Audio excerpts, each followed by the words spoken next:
এই সুর আর এই ছবি, এদের দেখেই হয়তো সুকুমার রায় বলেছিলেন, বাপুরাম সাপুরে কোথা যাস বাপুরে। এই বাপুরাম হলেন মঞ্জুরুল ইসলাম।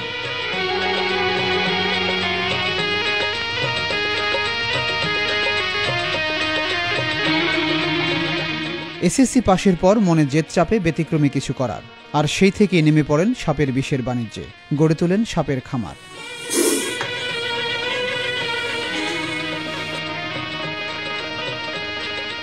মঞ্জুরুলের খামারে ২৯ প্রজাতির সাপ রয়েছে, দুটি ছাড়া সবই বিষাক্ত। সাপের জন্য তিনি সবই করেন, প্রয়োজনে খোলস পরিবর্তনও। দেশে এমন সাপের খামার রয়েছে আরও ৫টি।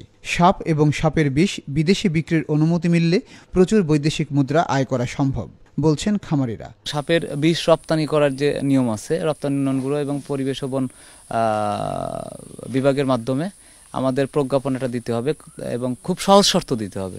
প্রায় ১০,০০০ কোটি টাকার ম্যাটেরিয়ালস আমাদের দেশ বাইরে থেকে নিয়ে আসে প্রত্যেক বছর, ওষুধ শিল্প।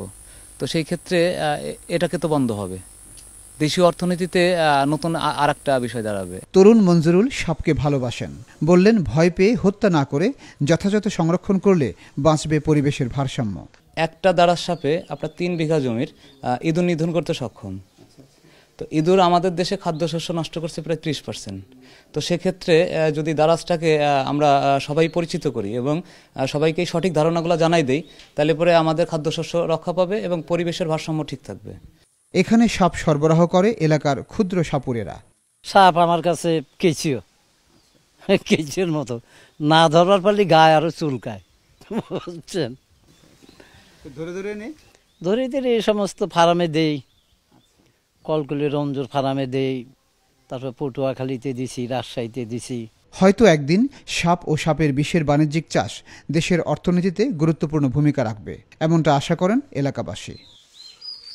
আহসান হাবিব, নিউজ 24, রাজবাড়ী।